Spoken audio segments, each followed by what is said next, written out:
Monday night, and you know what that means. The Jersey First Television Network proudly brings to you the latest edition of Real Talk, and certainly I am the generational talent in Garden State Media, folks, and I'll continue to be the hero you need right now as the establishment media here in New Jersey, folks, continues to lie to you every single day. Guess who won't? That's right. It's me, Fernando Uribe. Happy Monday to you all as we're wrapping up the month of July. A very hot July, to say the least, folks. And again, we appreciate you here staying indoors, hopefully staying hydrated, and tune in from wherever and however you may be doing so right now on Facebook Live via StreamYard. Also, on all the Jersey First television platforms. We appreciate you making this a part of your Monday night viewing. Folks, always remember, if you haven't done so already, please don't forget to like us on Facebook. And, of course, follow us on Instagram and X. And certainly on YouTube. Like, comment, share, and click on the bell there and subscribe to all our great content here on the Jersey First Television Network. Folks, again, it takes just a few seconds, and it gets to show out to more people. And trust me, it makes a big difference as traffic continues to be very good on this program. And listen, I've lost count how many months in a row we've been kicking ass here with traffic. And not like the little Mickey Mouse traffic from these little Mickey Mouse journalists with little Mickey Mouse shows. Like, folks, it's real traffic because it's real talk. And we'll talk a little bit more about that later in the program. And, of course, whether you get your podcasts on Spotify or SoundCloud, download Jersey First and take us with you anywhere at any time. Again, during these summer months, whether you're driving down to Point Pleasant for Tiki Mondays at Tiki Bar, whether maybe you're going clothes shopping for the upcoming school year for your kids, or for anyone really, shopping for the upcoming fall semester. As you're moving back to campus in just a few weeks, pretty sure you have your smartphone with you, as you're doing all these great things, walking the dog, looking after elderly neighbors and children during these hot, very humid days. Folks, again, whether it's on your PC, Mac, smartphone, or tablet, I'm sure you have it with you. Thank you for sharing and viewing all the great content brought to you by Jersey First TV. And folks, I can't say enough really about what a privilege it is to be on the dream team of Garden State Media. That's right, folks. You know, it's always, of course, Jersey First TV. And I can't say enough really about my outstanding tag team partner, the great Elizabeth Nader, with her show on Thursdays, the Nader Narrative. Of course, check your local listings for start times.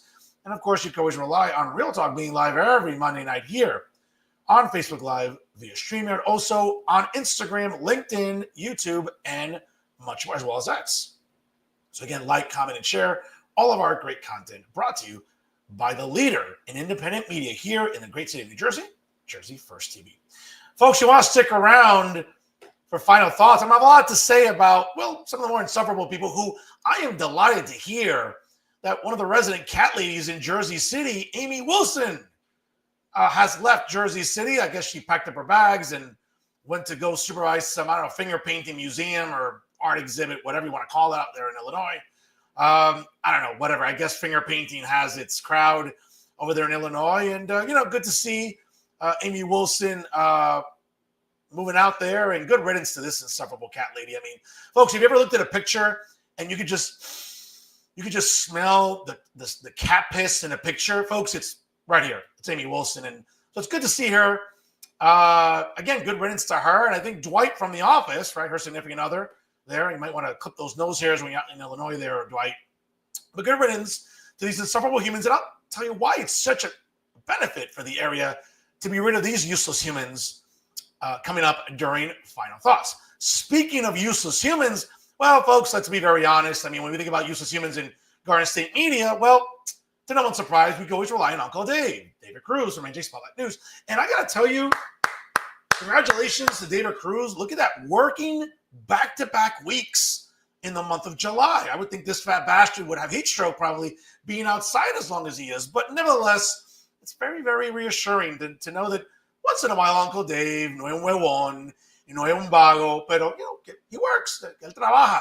I mean, I know, folks, you might want to check the temperature down in hell. It might be frozen at this point. But it's always reassuring to see a lazy bastard like David Cruz occasionally wanting to do work during the summer months. And bravo to Dave. But I'll tell you why his latest reporting continues to remind us of why he's so insufferable and with his fixation on identity politics. More on the resident virtue signaler in establishment media, David Cruz, a little bit later during Final Thoughts. And also, folks, I do want to provide a special comment this evening. Certainly, congratulations to my good friend Andres Acebo, fellow Union City resident, and folks, a product of the outstanding Union City School District. As we all know, he was recently named the 12th president permanently of New Jersey City University. And we'll delve a little bit more into why that was such a great decision by the Board of Trustees at NJCU. And of course, when we know that Andres Acebo, one of the good guys, win, well, it's always good to check up on sort of the local clowns in what used to be local media. You all know Uncle Ronnie, Ron Zentlinger, and, Joshua Rosario, the two clowns that used to be employed at what was known as the Jersey Journal. So someone might want to do a wellness check on these two idiots after hearing the great news. And folks, let's be honest, when one of the good guys wins, that's always a good thing in New Jersey media and politics and academia as well. More on that during a special comment. And of course, folks, as you can see there behind me, rocking that Hulkamania shirt. And yes, folks, I'll share my thoughts on the passing of the immortal Hulk Hogan. Terry Bollea passed away at the age of 71 last Thursday afternoon. And I had the privilege of meeting one of my childhood heroes last year during the Fanatics Fest series at the Jacob Javits Center. And folks, not everybody gets to meet their childhood hero. And I'll tell you, I was never disappointed in meeting the Hulkster. And in a time when people want to say his legacy is complicated, no, it's not, folks. Hulk Hogan arguably is the reason why we still watch professional wrestling today. So a special comment on the life of Terry Bollea, otherwise known as Hulk Hogan, who tragically passed last week at the age of 71. So a little bit more on that and show my devotion to the Hulkster during a special comment. So you definitely want to stick around for that, folks. Rocking that Hulkamania in the background, and why not, to honor the immortal Hulk Hogan. So stay tuned, folks. A lot to unpack here during tonight's broadcast. And folks, again, if you haven't done so already, like, comment, and share tonight's episode as we are live here in the Uribe compound. And it, again, just takes a few seconds. It gets the show out to more people, and it really shows you support for Jersey First TV. Folks, it is election season, and of course, why not talk to candidates that are running? Obviously, the big news certainly is the gubernatorial race between Republican Jack Ciattarelli and Democrat Mikey Sherrill. Certainly have other candidates that will be running in the gubernatorial race. We've talked to a few others. Certainly Steve Zelensky representing the Green Party, and I'll be talking to other candidates running for governor later this summer and fall. But you know what? The assembly races are just as important because all 80 state assembly seats are up for grabs, folks. And why not talk to a district where I think Democrats are very, very vulnerable, and that's the 36th legislative district. And joining me tonight, big fan of the show, and of course I talked to his running mate earlier this summer. Why not talk to the other half of the great ticket in LD 36? Folks, joining us live right now is Chris Musto here on Real Talk. Chris, how are you? Good. How are you, Fernando? Good to talk to you, man. And again, I appreciate you joining me here on this hot Monday afternoon. I know I'm sort of giving you a little bit of a break from sort of door knocking during these hot, humid days. And I appreciate, again, dedicating some time here to talk with us on Jersey First TV. Now, folks, if you're not familiar with, obviously, the 40 legislative districts in the state of New Jersey, in LD 36, it encompasses multiple municipalities in Bergen County, which include the great townships of Carlstadt, Cliffside Park, East Rutherford, Edgewater right by me, Fairview, Lyndhurst, North Arlington, Richfield, Rutherford, Wallington, and Woodridge, and also in Passaic County, the city of Passaic. So a very, to say the least, very socioeconomically diverse municipalities in LD 36, Chris. Certainly a lot of great people that I know, love visiting, a lot of great restaurants, shopping, just in general, a great part of New Jersey in southern Bergen County. Obviously, that you're looking to represent in the assembly in Trenton coming up, hopefully in January, along you with your running mate. But like anyone else, I always ask candidates, what was your epiphany in looking to run for the state assembly? Well, first off, thank you for having me on again tonight. I really do appreciate it, and I hope we have a great show. And look, what my epiphany was is the state is broken. I want to make it more affordable. There's things that are happening in the state that have been happening for at least the last 8 years. And over the last 20 plus years, the Democrats have controlled the legislature. My taxes keep going up. Our taxes keep going up. Utility rates are gone up. There's so many different increases that this state's getting to become unbearable, and people are leaving, businesses are leaving, families are leaving, and I want to stay. I want to try to stay and make it better. And for 27 years, I was in the federal government, and part of what I did was try to make people's lives better by taking out bad problems and fixing things, and that's what I'm looking to do here as well. Chris, when we think about what's going wrong in Trenton, I mean, I don't have enough hours, I think, to allocate for that program. I mean, I could probably do a whole docuseries on it. But I've talked to candidates running during this election cycle, even before primary day and certainly afterwards. You know, it's not difficult to understand. I mean, certainly we've had Republican governors and Democrat governors within really the last, I would say, 40 years. But since 2001, Democrats have had solid majorities in the legislature, both in the state assembly and the state senate. So, yeah, sure, we'll have different governors, but at the end of the day, when we talk about budgets and taxation and spending, it's one party that has monopolized the process. And, you know, New Jersey continues to have the highest property taxes in the country, now over an average of $10,000 per household per year. Certainly, we saw the gas tax in its last phase kick in this January. And again, let's be fair, you know, the gas tax goes back to Governor Chris Christie, what an awful decision that was with him in the legislature at the time. Certainly right now, you know, under President Trump, we've been drilling domestically. The cost of crude oil is down. We should really be in the early twos in terms of a gallon of gasoline. Now, again, I'm not complaining. The last 4 years, we you know, a regular gallon of gas was like $4 or $5 in New Jersey. So we've seen that reduction, but the gas tax obviously is at a high of 49 cents per gallon. So obviously that continues to make filling up your tank a little bit more expensive. We saw tolls on the Turnpike and the Parkway go up in January once again, and it's sort of a last phase that kicked in. So, you know, traveling down the shore or going, you know, I don't know, to New Brunswick, wherever you want to call it in the state, got more expensive. So it just seems like, you know, one party just has a party in their pants when it comes to taxation, when it comes to spending. I mean, again, when Chris Christie left office in January of 2018, the last budget was $29 billion, billion with a B. Not to sound like Dr. Evil from the Austin Powers trilogy, but it's almost, actually not even, it has gone more than double since then. I think it's somewhere around $72 billion this past June. It's madness here in New Jersey, and it just seems like one party is oblivious to the concerns of regular New Jerseyans, Chris. Yeah, no, I agree 1,000%. Everything you said there.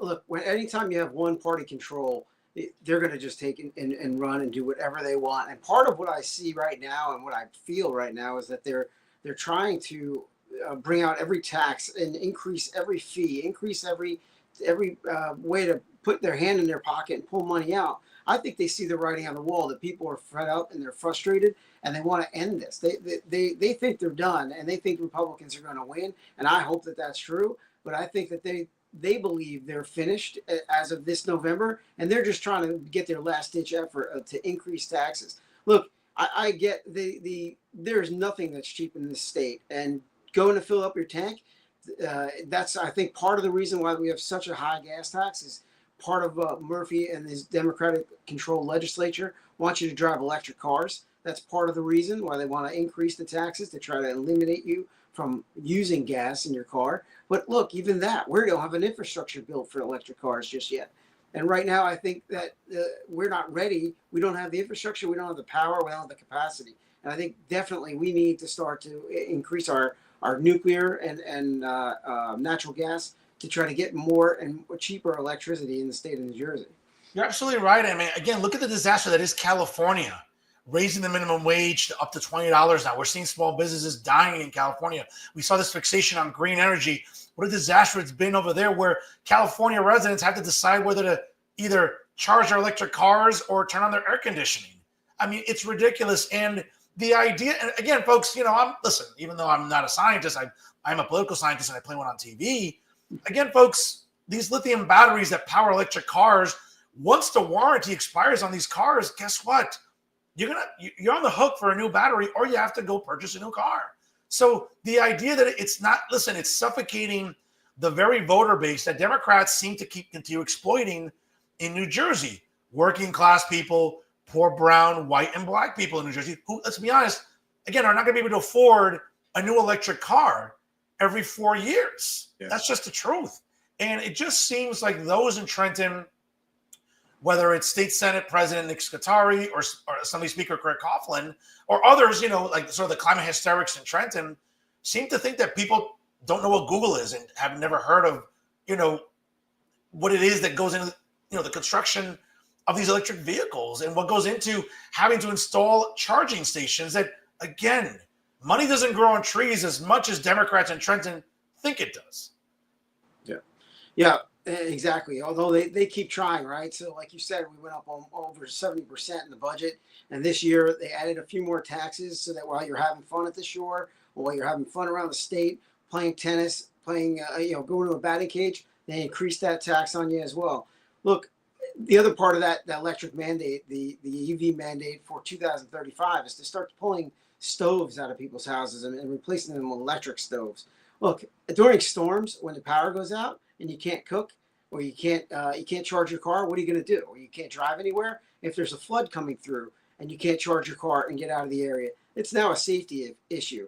And same thing with heat. If you have electric heat in your house and your power's down, again, you have problems. I just don't think that the Democrats are really looking into the future. I think they're just looking to line other big corporations' pockets. I think we've beaten back the windmills off the shoreline. I think that's a big win for the state of New Jersey. I think going forward, though, I'm not against having an electric car. If you want to drive one, you want to buy one, that's great. Perfect. But what I am against is the government telling you what you have to do by a certain point in time and that you can't have something else. I let the free markets decide. And it's interesting you bring up electric cars again. And folks, if you're just joining us live right now, it's 5:44 here on the East Coast. My guest tonight is State Assembly candidate in the 36th Legislative District for the Republican Party, Chris Musto, joining us live here on Real Talk. Folks, again, 5 seconds, trust me. Like, comment, share, and of course, subscribe to Jersey First TV and get the show out to more people. We appreciate you doing that here during the broadcast. Chris, obviously part of your district you're looking to represent is nearby Edgewater, certainly parts of Fairview and Cliffside Park. Again, folks, don't take my word for it. Go on different pages on Instagram. During any basic rainstorm, those are flooded. And if you have an electric vehicle, guess what? You are screwed. You are not going to be able to drive through that, and your car will be ruined. So, again, for all the climate hysterics, anyone that's all about green energy, unless there's an infrastructure to sustain it, that's one thing. We don't have that in New Jersey. And it just seems like far-left Democrats, Chris, in Trenton have gotten the ears of a lot of legislators. And it obviously, the proof is right there in the pudding, as they say, when it comes to horrible decision-making in Trenton. And yes, Phil Murphy's term limited. He'll be out in January. But a lot of these decisions that he and other far-left Democrats, that because of listening to activists in New Jersey, they're going to affect residents long after he's left office. Yeah, true. And part of what we have to do this time around, this November, is Jet Chitterelli is running for governor. He looks very strong. He's got a great running mate in Sheriff Gannon from Morris County. But we need to really flip some of these assembly seats, because without these seats, we can't push the legislation through and fulfill the agenda that the new governor will come in with, as well as the president of the United States. We need to take some of those programs that President Trump instituted at the federal level and bring them to New Jersey.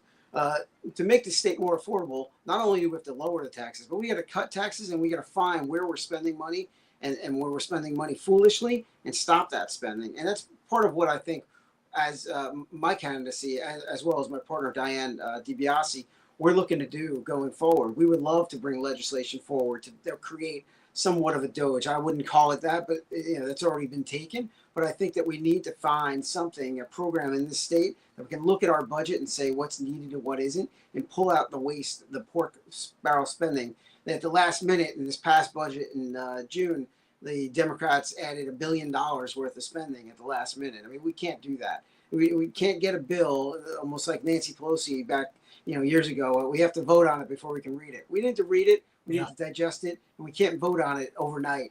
With a time crunch of July 1st. And we need some time to collect, get all the information, put it together, and do it right. And it's interesting, again, folks, if you're not familiar with the process, under state law, a budget has to be signed, ratified by the legislature, and of course, signed by the governor no later than 11:59 p.m. on June the 30th. If it is not, certainly on July 1st at 12:01 a.m., the state can experience a shutdown. We've lived through a couple of those, obviously one under Chris Christie in 2017 and one in 2006 under Governor John Corzine. So it just seems like right up until the buzzer, the budget discussions start in February, March, but really it's not. It's until like the last week of June, where, as you said, a lot of these pork barrel projects get rammed in there. And certainly, we do want the state funded, but at the end of the day, we start seeing a lot of these projects getting funding mysteriously by some of the more influential legislators in Trenton. Again, it starts with the state Senate President Scutari and Assembly Speaker Coughlin. So it's really demoralizing, I think, for residents that know that every budget season, it just comes down to the wire because of these pork barrel projects, whether it's funding, legal funds for illegals to get legal representation.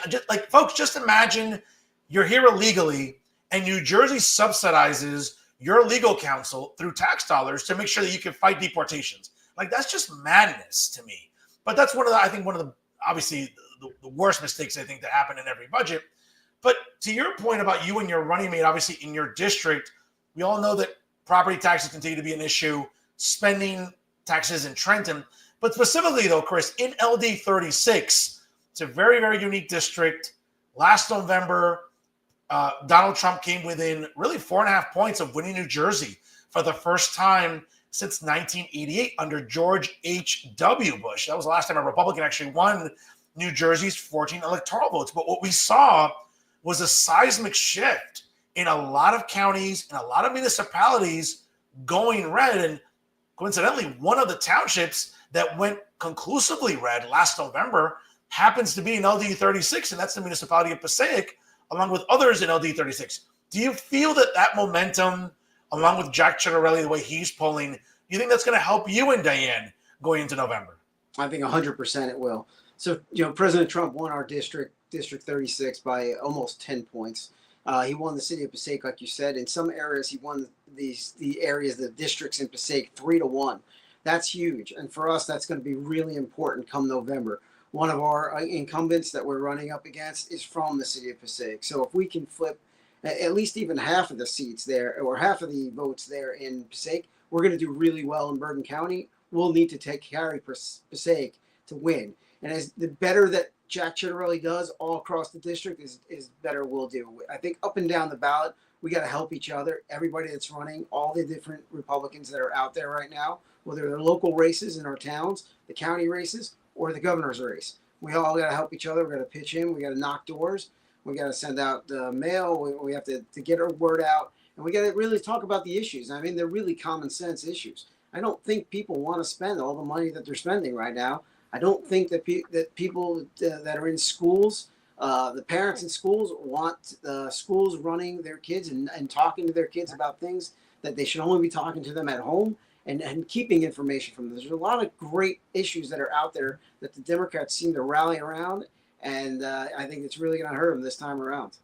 Absolutely. And listen, I'm one of the few journalists, if any, in the state that have been rallying for parental rights. I know Jack Ciattarelli has been a big proponent of that during this election cycle. And again, we saw it last November. We saw this absolute rebuke of all the woke bullshit, pronouns, identity politics, coddling mentally ill people, which is what trans people are. And even thinking that subjecting our kids as young as 5 years old to curriculum that they're just not intellectually and mentally ready for, it just seems like these activist groups have hijacked Trenton for the last 8 years. This bullshit has to stop. And I think that Jack Ciattarelli is really has the best chance in quite some time to sort of reintroduce some normalcy and common sense into Trenton, though, Chris, because at the end of the day, again, we're seeing it on a national level. We're seeing this rejection of identity politics about pronouns, all this woke bullshit. Listen, these pronouns in your email signatures at work, enough of that shit. Men in dresses, men playing make-believe, and we're done. We're seeing that as a country. And that's not just along one demographic, whites, blacks, Hispanics, college-educated women, single dads, you name it. Every demographic possible has just said, F this shit, we're done with it. And I think here in New Jersey, we are seeing big pockets that are also going along with that same mindset. And I see Jack Ciattarelli leading the way on that. Yeah, he certainly is. And he's out there every day. He's out there, multiple stops a day. Look, he wants public workers to go back to work. He wants, when you call a state office, he wants you to make sure that that state office is working. And we back him 1,000%. I just want to be clear that, we work a lot with the developmentally disabled, and we want to try to work with them and make sure they're good. And I know you mentioned something before, and I get what you're saying. I just want to clarify there that we're talking, the people that are trans or whatever they think they are. We want to get back to male and female, and I think that will be great for our country, great for our state. And I don't think that we need to worry about making allowances for all of this stuff. And I definitely don't want some guy who's dressed up in a dress to walk into a bathroom after my daughter. That's not happening. And that won't happen in our state, the state that we're going to be controlling with Jack Ciattarelli as our governor and us as your legislators. We'll legislate against that. Certainly. Listen, I'm looking forward to it. Where 4 years ago, we were just coming out of COVID. There were pockets of the state where Phil Murphy was immensely unpopular. And I was the only journalist that said, listen, Jack can win this. And I said, this is going to be a close race within 3 or 4 points. I called it was within 3 points. But 4 years later, I'm not even going to say Jack could win. Jack is going to win. And that's not me being cocky or overconfident. I am just seeing, again, I'm reading the room. And I talked to a lot of people throughout the state, Chris, a lot of Democrat Party operatives that have said to me, hey, this has a very eerie reminder of 2009 where John Corzine was very unpopular. And again, let's forget about what we think about 2025 Chris Christie. 2009 Chris Christie came along with a lot of fresh ideas and reminded us that we couldn't continue upon this path with what we had in the governor's office with John Corzine. Here's the pickle that Mikey Sherrill's in, along with the Democrat Party in New Jersey. She can't throw the governor under the bus. She can't throw Democrat policies that have absolutely destroyed the state, and she has to own them. And I think that's where Jack Ciattarelli is going to have an enormous advantage, and not just himself, but I think all 80, assembly races, seats obviously are up for grabs because Republicans like yourself and Diane DiBiase can simply just go door knocking and say, hey, are you happy with your property taxes? Are you happy with how you're being taxed? Are you happy with your energy bills? Folks, it is hot as hell, and guess what? A lot of you are going to have to turn on your air conditioning or turn on your fans. It'll be a little more expensive this summer. And while Democrats in Trenton want to sort of kick the can down the road, there's people to blame, and it's not Republicans in Trenton. Yeah, you're right. And Mikey Sherrill can't get away from it. She can't even answer what the question is, what the biggest problem is in New Jersey that she needs to face. That took her quite a long time to answer. Look, about a week ago, I think I put a Twitter or X post out, and the post said, my bill came in for June for my PSE&G, and my rate went up while my usage went down. So I paid more money than I did for less usage, 16% less usage this year over last year, and 13.7% higher this year than last year. I think just any one of these issues is a winner, right? Parental rights, utility bills that are high, taxes that are high, school funding formula that's completely failed the districts all across our state and all across our District 36, where in Passaic, 50 people had to be laid off because the state government didn't come across with the amount of funding that they normally come across with, that they changed the way they formulated things. And then in other districts, like my home district my hometown of Lyndhurst, New Jersey, in order to make ends meet where they got cut, they decided that they were going to take the state up on an offer that Murphy made and his Democrats passed to provide up to $12 million in tax levy freedom. So they can immediately raise your tax levy, and they did it up to, I think, 6.2 million they added to our tax levy. Across the state, that's been seen in multiple different areas, multiple different school districts to make ends meet after this horrible tax funding formula for the schools. It was terrible. And that was the way that they made up for it. They added taxes to your bill. So now, in addition to the 2% cap that the town can raise and the county taxes that are going to go up, our tax bill at the end of this year will go up about $1,500. And that's being seen across the state. And this is all attributable to one group of people, the Democratic Party. the Democratic legislature and the assembly, and the Democratic governor that's been in for the last 8 years. And I fear that Mikey Sherrill is just more of the same. And Jack Chiarelli needs to win to change that. Certainly, again, we're going back to probably I think the early 1960s. I mean, long before I was even born. Long before I was born was the last time we ever saw even a Democrat win 3 consecutive terms. I mean, it's just unheard of in New Jersey politics. We even saw it in 2021. I mean, Phil Murphy won a second term for the first time, I think, in over 40 years since Brendan Byrne here in the state of New Jersey. So Republicans, again, I think have the wind at their back. I think they have momentum. They're going towards the goal line. And I don't think that this November 4th, I don't think they're going to get stopped at the 1-yard line. They're going to score. Not this time. We're going I think they're going to just barrel into the end zone and win decisively. And I think that Jack has a real chance, especially with a good running mate that he just like the last week, to really reinforce the message that we need law and order in New Jersey. We have to rescind that sanctuary statehood that New Jersey is living under. I just saw a number here, Chris, that just drive you crazy. I think, New Jersey spends well over $7 billion to accommodate illegals here in New Jersey. Like 1 out of every 10 residents in New Jersey is illegal. And again, a shout out to Wake Up NJ, great page on Twitter. If you don't follow them already, please do that. The cost of each illegal immigrant in New Jersey is $8,136. The cost of each New Jersey worker is $1,585, and the cost of each household is $2,115. So New Jersey residents are on the hook for over $7 billion in coddling, again, illegals in this state. Now, again, we have all these despicable organizations in New Jersey, like the New Jersey Alliance for Immigrant Justice, Make the Road New Jersey, all these insufferable activists that feel it's okay to do that. Well, okay, take some illegals into your home then. But it's costing taxpayer dollars $7 billion, if not more. And I think that, listen, Jack Chiarelli has been very clear. On day one, he signed an executive order. This bullshit about sanctuary statehood, that's done. And I can't wait for that. No, neither can I. And look, I spent over 20 years in ICE, Immigration Customs Enforcement, on the Homeland Security investigation side.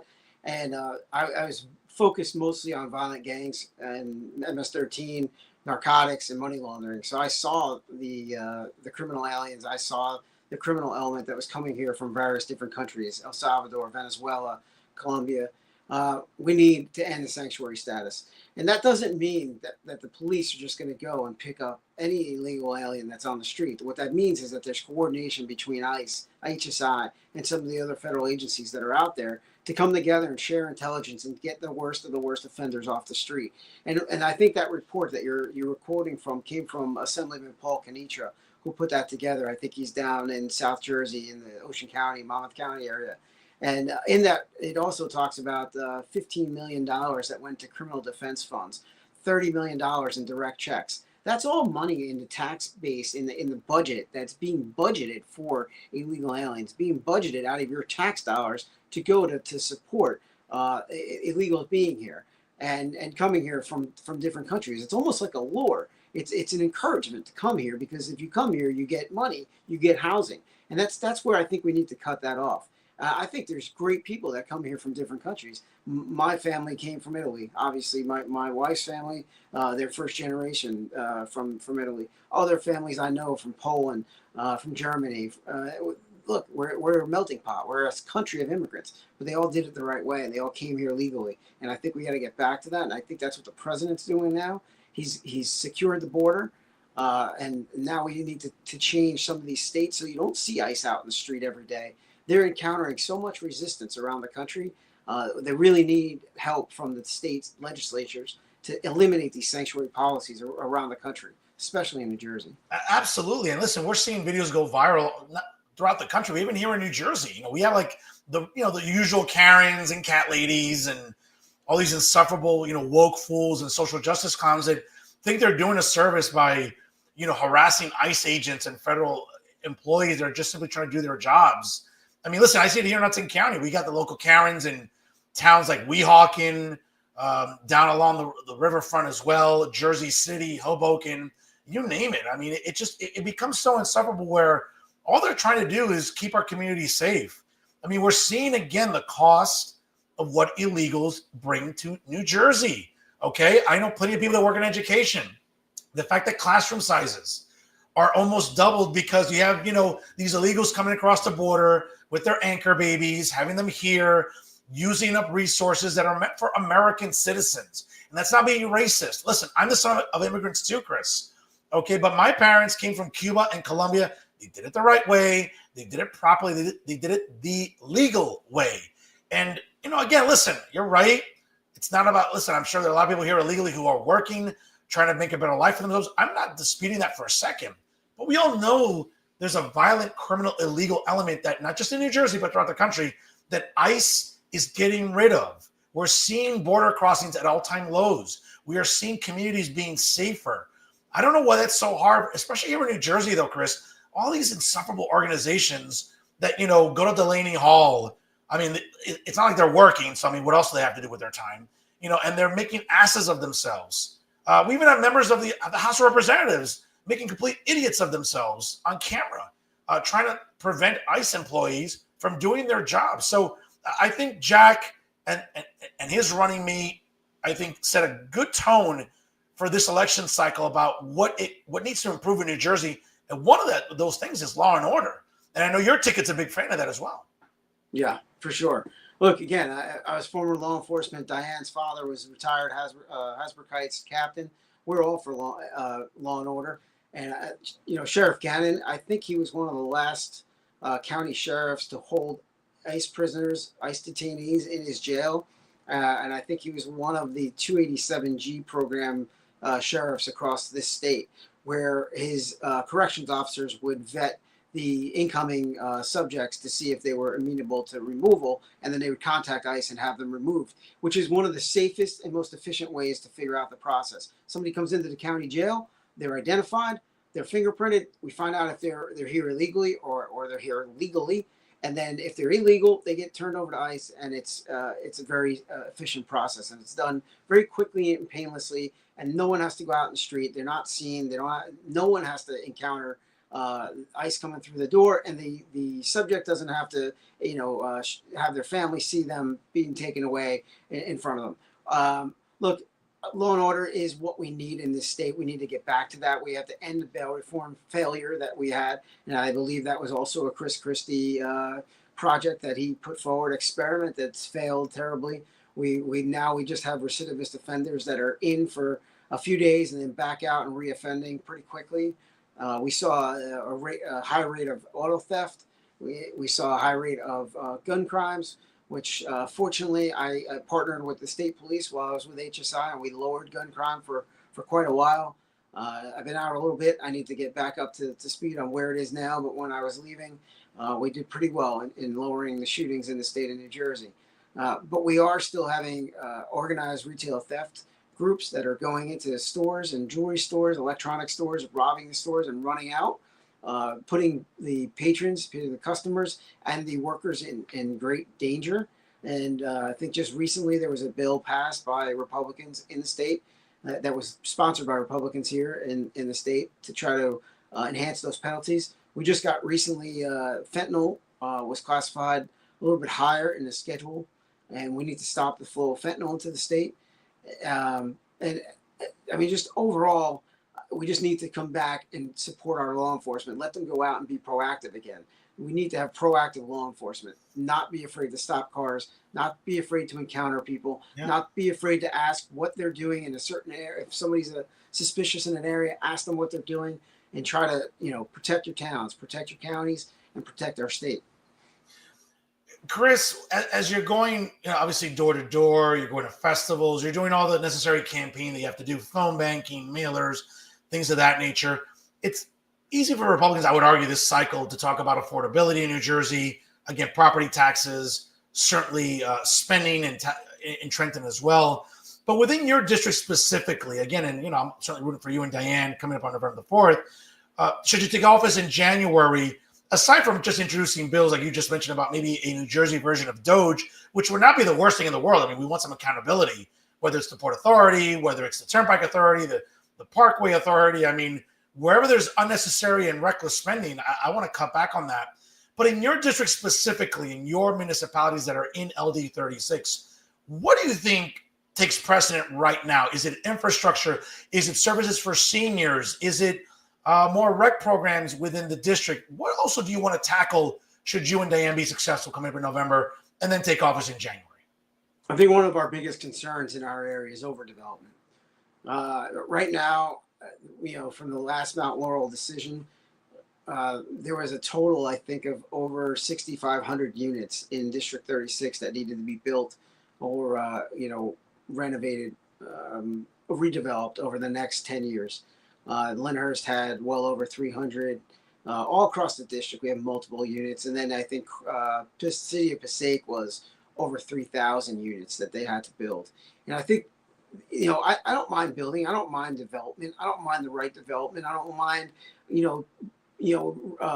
fixing an area that's fallen into disrepair. I think that's necessary. That's needed in every town. If you don't continue to change and develop and make things better or brighter and easier and more efficient for your citizens, I think you fail as a town. I think you fail as a mayor and a council. I think what we need to do, though, is get the right development. And we can't have the state tell us what it is that we need to build and where, because they're coming up with numbers that tell us in the middle of marshland, in the middle of a cemetery, this is where you need to build housing. In this marshland in the Meadows area, you need to build housing. You can't. The DEP won't allow it. It's against DEP rules. But on the state side, on the DCA side, they're telling us, yes, you do have to build it, and you have to build this many by this date. Well, that's a problem because we don't have the infrastructure for it, right? We don't have the utilities for it. We don't have the plumbing. We don't have the electrical. We don't have the roads. The traffic. There's no traffic studies that are done. There's no traffic patterns that are going to be, taken into account. No new schools. We're not getting new fire department or new police departments. So all these things don't get taken into account when the state comes in and says, you need to build X amount of houses or housing units in your area. And then that puts an enormous strain on the town. And most of these developers are suing to get these housing units because they want to build them. And they want to make the money off of building the housing units. It's not a question of giving people housing that's affordable. It's a question of, which political legislator is working with that developer to get those buildings built. And that's why I think this affordable housing is a problem. But I think our overdevelopment is because they want to push so many houses into one area that really is not built, and we don't have the infrastructure built out for it. Well said there, Chris. Folks, again, if you're just joining us live right now, it's a little after 6 o'clock here on the East Coast. 5 seconds, that's all it takes, ladies and gentlemen. Like, comment, and share tonight's episode here. It gets the episode a lot more people. Certainly, it helps with the algorithm here on Jersey First TV, and we appreciate you doing that. As my guest tonight is one of the state assembly candidates in LD 36, Republican. Chris Musto joins us live here tonight on Real Talk. I'm glad you brought up overdevelopment. Again, I can just drive 5 minutes north into Edgewater. I mean, I see it. I mean, River Road is overdeveloped. I mean, we're seeing all these very expensive rental buildings where, one bedroom is going for like $2,500. Yes, folks, $2,500 American, by the way. And we're seeing, obviously, listen, during bad weather, the infrastructure just can't sustain it, whether it's in Edgewater. We're seeing in other parts of the district, Fairview, Cliffside Park, parts like Wallington, Rutherford. My goodness, it's like Woodridge. I mean, look at Route 17 during a bad rainstorm. And again, I'm not trying to buy into the climate hysteria that people, oh my God, it's climate change. No, folks, it's rain. It's happened for thousands of years. It's just rain.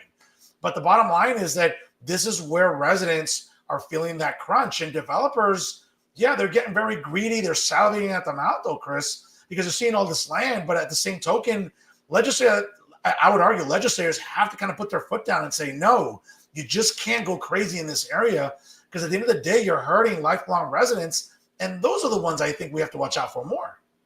Yeah, there are some legislators out there. There are some, there's Mayor Mike Caselli from Montvale, New Jersey, who's led a charge of saying no. He's just saying, no, we're not going to do it. We're not building those houses. We're not going to adhere to your rules. This is why we can't do it. And he lays out a great argument as to why he can't do it. North Arlington, in my district, is fighting it. Mayor Dan Pronti and his council are fighting back. And they have some great legal minds that are behind that fight. And they're stopping it. They're getting their numbers reduced every day.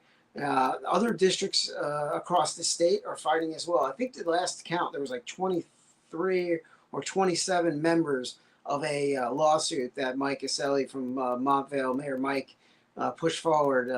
It was probably a few months ago now, but he had several districts, several towns sign on with him, and they're doing a great job. They're pushing up to the federal level to come back down and put a stop to it. But I think what really needs to happen is the legislature needs to change in New Jersey. We need a switch.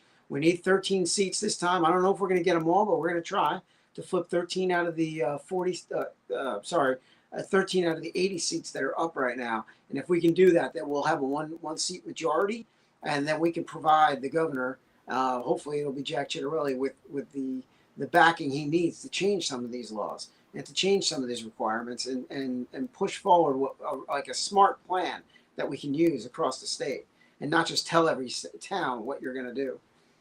Well said there, Chris. And again, folks, for everyone at home that's not familiar with sort of the breakdown, right now in the assembly, Democrats have a 52-28 majority in the state assembly. So Chris is correct. I mean, Republicans have a real chance to flip a good amount of seats during this cycle. Maybe not win the assembly. I mean, that'd be nice. I'd like to see that personally. Me too.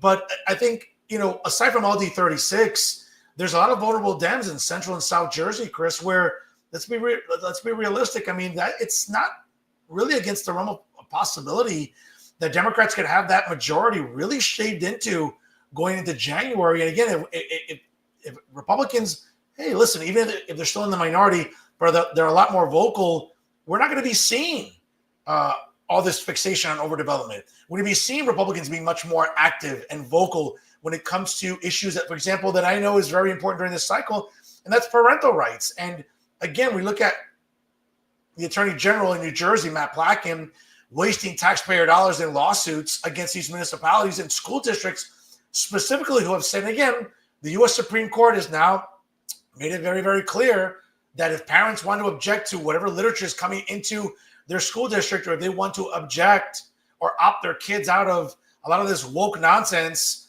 that the alphabet mob is trying to sort of shove down the throats of our kids in our public schools, well, guess what? Parents are going to have a champion, hopefully, in their corner in Jack Ciattarelli, and also in assemblymen and assemblywomen that are just going to sort of close the lid on this nonsense once and for all, I think. Yeah, I don't think that Matt Placken would survive a Jack Ciattarelli administration. No. Good riddance to Matt Placken. Good riddance to him. I think he's wasted an enormous amount of state money, state tax dollars to try to, come up and fight everything that Donald Trump puts forward. And it has nothing to do with him. It has nothing to do with Jersey. It's just wasting more of our tax money. Legislators should be legislating. Attorney General should be out there pushing forward his police and his investigators to go out and stop crime and make our state a safer place. If his insurance fraud prosecutor wants to go out and do insurance fraud cases, that's great. But he shouldn't be going out and suing the federal government every time he gets an opportunity and wasting all our money. Look, parental rights are important to us. They've always been important to my family and myself. You're not going to teach my kid or tell my kid to come home and not tell me something that they're not allowed to tell me. And that's just a problem. The other thing that I want to make sure that we don't have going forward in the state, and we're going to push forward legislation as well on this, is that men will play in men's sports, women will play in women's sports, and biological men will not be in women's sports. And that's just going to be the way it is. And I think the U.S. Olympic Committee just agreed to that as well. So look, the president has said it. He's put it out in an executive order. The NCAA has taken it up. And I think the NJSIAA needs to do the same. And I think we need legislation in New Jersey to change that, to make sure that, our girls that are playing in different sports, it's fair and it's safe. Chris, I couldn't agree with you more. And I get lambasted by many in the establishment media here in New Jersey as supposedly being a homophobe or a transphobe. Again, it seems like these illiterates never picked up a dictionary. Like, a phobia is defined as an irrational fear. I don't have an irrational fear of gay people or trans people. But you know what? Just like I don't take flat earthers seriously, and they're delusional because they're going to try to make you believe that the earth is flat. That's just not the case. There are people out there that want to make you believe that men can become women. And I'm sorry, Chris. I mean, you're a handsome man, but I hate to break it to you. No amount of hormones and no amount of dress up or make believe is going to make you a woman, Chris. Okay. I'm good with that. Sorry. we're men. Okay, we have a penis, we have vas deferens, we have testicles. Like, no amount of make believe or surgeries is going to make us a woman. Biological adult females with a uterus, with ovaries. Okay, like, I'm sorry, the idea, like, I get it. You want to live your life if that's what you want to do with your body. God bless you, but I'm under no obligation to even feed into your delusion or think that, oh, well, just because you say it so, that I have to accept it as so. And I think that's the problem with a lot of these activists, though, Chris and Trenton, that unfortunately have gotten the ears of legislators and have enabled really this perversion of the Department of Education in Trenton. Now, thankfully, President Trump is cleaning this up at the federal level. We need Jack Jarrelli to clean up in Trenton, because this just cannot continue under the current circumstances, Chris. Yeah, no, it can't. And what I'd like to do is redirect our energy away from all of that to getting real programs in schools that we need. I want to see that not every kid's going to go to college, right, Fernando? So what I'm hoping for is when we get in and we come up with some subsidies or some programs to help bring trades back into our high schools, and have the unions come in on career days or college fairs. So as they're sitting next to colleges, they can sit next to the IBEW or the operating engineers or masons or whoever's out there, the engineering locals. I'll bring the locals in and have them sit next to the colleges and give them an opportunity, these juniors and seniors in high school, to take up trades, to take up skill-based learning. Whether we're going to need plumbers, we're going to need electricians, we're going to need mechanics, we're going to need masons, we're going to need engineers. We're going to need people to keep building things. And as we want to make business better in New Jersey, and we want to create new business, we're going to need people to build those businesses, those physical locations, those facilities for the new business that's going to come in to our state. So, what we've been training kids for college, and I don't think there's anything wrong with that. My daughter went to college, I went to college, my wife went to college, but I think for not every child is going to want to go to college. So what we need to do is find something else and give them the resources. Maybe build shop classes again. Maybe build a facility. Maybe get together with unions and find areas where the unions and the school districts partner together with the state, and we put forward programs that will help them out. And that's what we need to focus on in schools instead of some of this other nonsense. I agree with you. And listen, I think focusing on trade schools, giving our kids at the high school level some options, because I get it. Listen, everyone is fit to go to college and everyone's fit to get a 4-year degree. And if you're going to get a 4-year degree, get a 4-year degree that's going to help you get a job in today's challenging marketplace, not some bullshit women's studies degree or gender studies degree or some other bullshit humanities degree that we all know is not going to help you get a job. And especially in an economy like this one, Chris, where AI is now running rampant. And, listen, I might be showing my age here, but, John Connor and Sarah Connor warned us a long, long time ago about artificial intelligence, okay? They warned us about, the rise of the machines back in the 80s. And folks, if you don't get that humor, then I'm definitely too old for everybody. But the point is that in this challenging economy and marketplace and workforce, listen, not every kid's cut out to get a 4-year degree, go to grad school, go to law school, get an MBA, whatever. But you know what?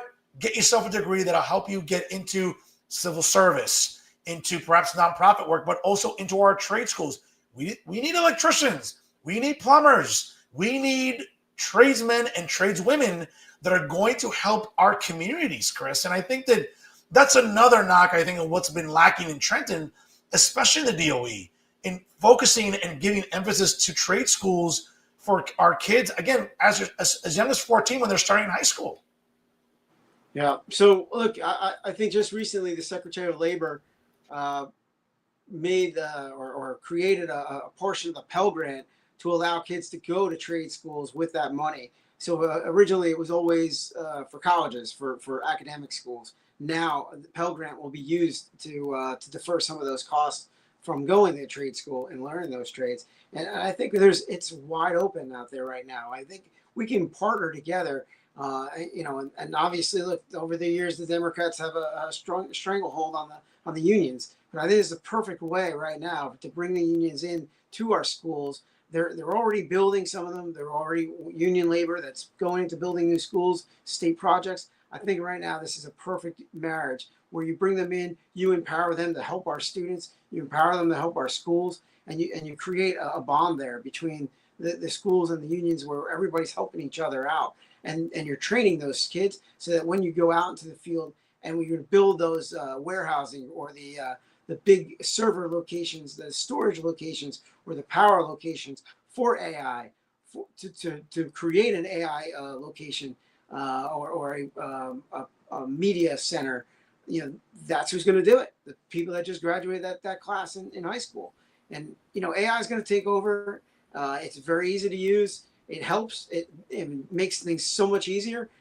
Some jobs are going to be disbanded because of AI. I don't think you can replace a plumber, electrician, or a mechanic. You're absolutely right.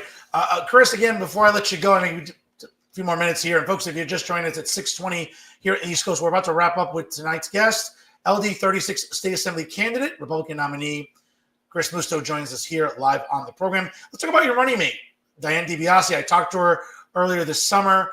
Great lady, great energy. Certainly, I think you guys make an exceptional team running in the 36th legislative district. How did that alliance come about? I was looking around. I was interviewing certain people, and then Joe Kerfasi is our District 36 Republican chairman, and Joe had a friend from Carlstadt. He's from Carlstadt. Said, "Would you like to meet Diane? She's a sitting councilwoman here in Carlstadt." I said, "Sure." We went to breakfast one morning. We started talking. We had a lot in common. We were very like-minded, and we decided we were going to get together and move forward. She was a strong candidate, and I thought it would be perfect to have, to run with a female and try to take on the two incumbents. Chris, certainly at the top of the ticket is Jack Ciattarelli, the Republican Party nominee. We talked about it earlier. Certainly there's an energy that's very different for Jack in 2025 than there was in 2021. Certainly I feel very confident he's going to win this race. It's going to be tight because, again, while Democrats still outnumber registered Republicans in New Jersey, that number has gone down. I mean, back really at the end of 2021, we saw 1.2 million registered Democrats in New Jersey. That's gone down. Now I think it's somewhere in maybe high 750,000 or so.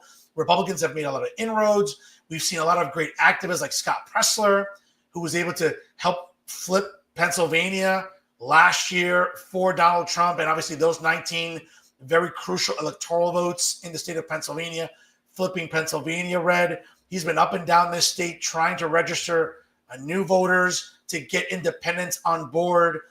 How do you feel when you're going door to door? And again, maybe you're looking at the voter rolls, you're talking to Republicans, but let's say you're talking to independents or some disgruntled or dissatisfied Democrats. What are some of the best rebuttals you're giving to people that say, well, I'm a registered Dem my whole life, and I don't know, I might just sit this out. I'm not really thrilled with the Democrat nominee, but, I can't find myself voting for a Republican either. If you've heard that, what's been the best counter?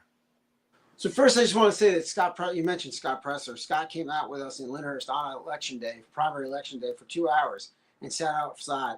And he attracted such a crowd of people from all over, not just from District 36, not from Lyndhurst, but from all over the northern New Jersey area. And he's been a great asset to the Republicans across the state and across the country. What do I say to those people? Like, I try to appeal to their common sense, to their sense of right and wrong, and maybe it's from what I did for a living, but I'll engage them in some questions, and I'll start to get them when they ask those questions, and they start saying yes, yes, yes, and they buy in to what we're talking about. We're asking them if you're happy with your taxes being the highest in the country. We're asking if you're happy with paying crazy property taxes for the services they get. Or are you happy with overdevelopment? Are you happy with the way that your utility rates are going out of control? And to most of those questions, they're not happy. And we point to the people that did it, and if it's their side, we're asking them, would you want to change? Is that what you want to keep going with for the next 4 years, or do you want to change? And in most times, they're telling us, no, we want to change. And look, there's no way we win with just Republican voters. We're going to need independents, and we're going to need Democrats to come over to our side. And I think it's all common sense. I think it really is. It comes down to right and wrong and common sense. We're not asking for outlandish things. We're trying to say, hey, meet us in the middle here. And that's where we're at. Well said. Chris, any social media handles, websites for anyone looking to donate their time or disposable income to your campaign for you and Diane? We do have a WinRed site. You can find us. It's Musto and DiBiase for Assembly. We have a website. It's www.mustodibiase, the number 4, njassembly36.com. I have an X account, and we also have a joint Facebook account. Chris Musto and Diane DiBiase for Assembly for Facebook, and it's Chris Musto D36 for X or Twitter. All right. Well, we appreciate that. We've gotten to know Chris Musto, the candidate, the Republican. Let's just do a quick lightning round here of just Chris Musto, the guy. And let's get to know him here tonight real quick here on Real Talk. Sports fan, Chris, a baseball team specifically? Baseball, Mets. Okay, well, listen, I'm a big Yankee fan. I got nothing to cheer for. But the New York Metropolitans got something special this year, maybe. I mean, from what I'm seeing right now, man, it seems like the Mets could give Philly and LA a run for their money this year. As long as they stay healthy. I agree with you. I mean, the Yankees are a lost cause, and somewhere George Steinbrenner is rolling around in his grave seeing what the disaster his son has promulgated on the once proud New York Yankee franchise. So we're not going anywhere anytime soon. So kind of a downer for me for baseball season. NFL team. Jets. Okay, my dad's a big Jet fan. My dad, as soon as he immigrated to this country from Colombia in 1968, Chris, he has been a long-suffering Jet fan. He saw a Super Bowl. He's kind of like the Colombian Joe Beningo, suffering since then. I'm a Cowboys fan. Coincidentally, we're going week 3 to MetLife Stadium when the Jets host the Cowboys this year. So I'm excited for that because it's almost like a Cowboy home game. Yeah, for us with the Jets and Giants, obviously, when we're in town. So any thoughts on the Jets this year? Justin Fields, a new quarterback, new coach. His foot gets better. His toe. How do you feel this season for them? I just hope everybody stays healthy. Look, we had a problem with Justin Fields' first practice, right? So yeah, that seems to be the Jets' curse. They just get hurt, and then the season goes downhill from there.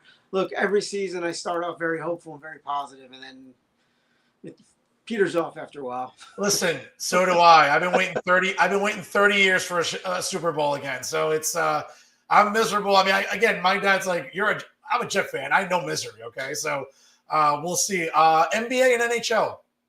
I'm not a big basketball fan. NHL will be the Devils. Same here, big Devil fan. And I gotta say something because I go to Devils games regularly.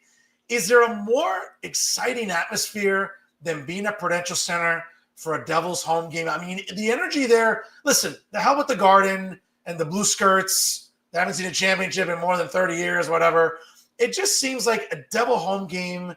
Listen, there's a lot of great restaurants to eat in Ironbound nearby. That's where I park in the Ironbound. I walk on Ferry Street, walk to Prudential. It's a great building. And it's a great atmosphere for the Devils. I love it there. I've seen some big games there. Saw a Stanley Cup game there and some playoffs. It's amazing. The crowd that gets into it, the sound. I mean, everybody's cheering. Everybody's up on their feet. It's great. Oh, no, it's a great atmosphere. Favorite comic book character or any movie specifically? Captain America. Okay, listen, I can't go wrong with that. Steve Rogers, obviously the new Captain America, Sam Wilson. We'll see what happens in the next Avengers movie, obviously, where rumors are that apparently Chris Evans is coming back, Chris. So Captain, Steve Rogers will somehow return. All 130 years old of him will somehow return in the next Avengers movie. So we'll see. It's good to see that for sure. Chris, I don't know if you saw my opening monologue, but behind me, obviously, last week, a part of my childhood died. I grew up on WWF and WWE. The passing of Hulk Hogan broke my heart. Like, just a part of my childhood died last week. And I got to tell you, I got sentimental over the weekend talking to my fellow pro wrestling fans. Not sure if you're a pro wrestling aficionado like myself, but any memories of for you, obviously, concerning Hulk Hogan? For sure, man. I mean, I grew up watching that. I grew up wrestling with my buddies and, either outside or somewhere in the house, breaking something in my mom's house. We had, Hulk Hogan was life at that point in time. I think my father took me to the Capitol Theater in Passaic to watch nice. Okay. WrestleMania on closed circuit. It was on a big screen TV. That's right. Like a movie theater, basically. That's right. Yeah, March 31st, 1985. Yeah. If you couldn't watch it on pay-per-view because it was limited, you could only watch it on closed circuit television, and that was a big deal in 1985. It was huge. Yeah, that was a big deal. Certainly, Vince McMahon, and notwithstanding what we think about Vince McMahon today, what we've learned about Vince McMahon, it'll be interesting. Should he attend Hulk Hogan's funeral this week? And quite frankly, it just kind of puts us on notice. I mean, a lot of the guys we grew up on. I mean, like, I'm terrified if I look at my Twitter feed and I see Ric Flair might pass. I mean, I love the Nature Boy, and I grew up on all these guys: Roddy Piper, Macho Man Randy Savage. I mean, they're all gone. Yeah, it just breaks your heart, especially seeing what Hogan went through physically. Obviously, more than 17 surgeries in the last 10 years. Dropping that leg drop on that canvas for 20-something years doesn't do your back or knees or hips any justice. So, irrespective of what people might think about Terry Bollea, the person, listen, now's not the time to think about that. He has a family, he has children, he has friends who dearly miss him. And your favorite Hulk Hogan match off the top of your head? Oh, man. It had to be one against Andre the Giant. I mean, that was some of the crazy things I've ever seen. People would always say it's fake, but it didn't look fake to me when I was a kid, and it was real as can be.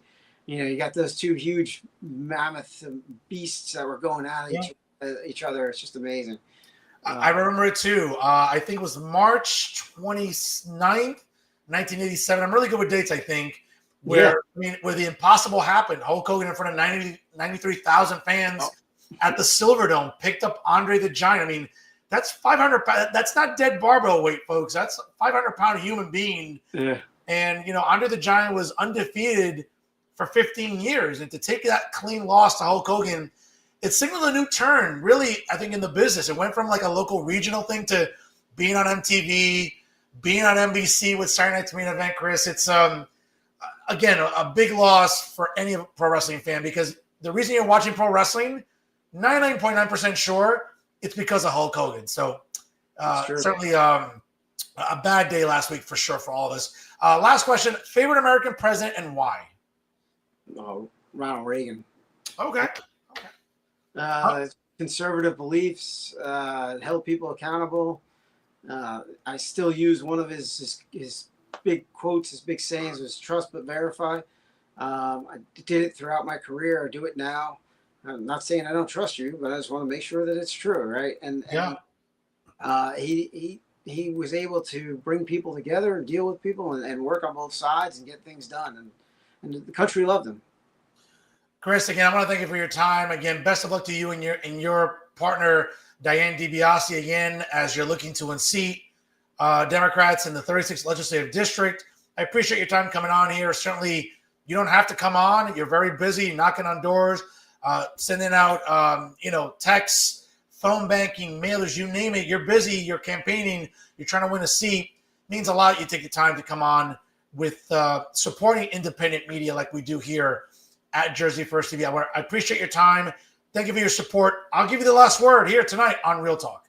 Just first off, I want to say, Fernando, thank you very much. Truly appreciate the opportunity. And, look, going forward, we're going to keep this relationship going. We'll be in touch again. But to anybody out there that wants to change, as I've said over and over, we've had Democratic control for over 20 years, Governor Murphy for over 8 years. I think it's time for a change. It's common sense. As Jack Charlie says, it is time. It's time now, and it's time to win. So up and down the ballot, please go out, vote for Musto and DiBiase, and vote for Republicans up and down this ticket. Well said there. I want to wish you the best of luck to you and Diane. And should you guys win in November and take office in January, I want you on regularly. Can I get you on record right now? Yeah, I'll say yes. All right, good stuff. Folks, he is Chris Musto, Republican nominee in the 36th Legislative District. You have choices, folks, on November the 4th. Vote Republican.